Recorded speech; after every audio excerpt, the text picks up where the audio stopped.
Bro, Mayor, Mr. President, ba, hindi maganda itong sitwasyon ngayon, pero hindi naman tayo pwedeng magpapigil na i-greet ka ng happy birthday.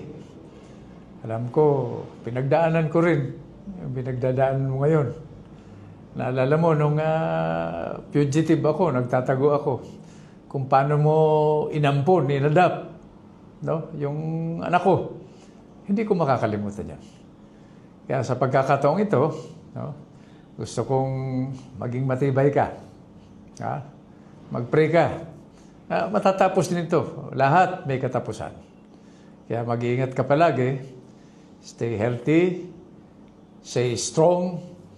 And stay truly free. No? In mind, body, and spirit.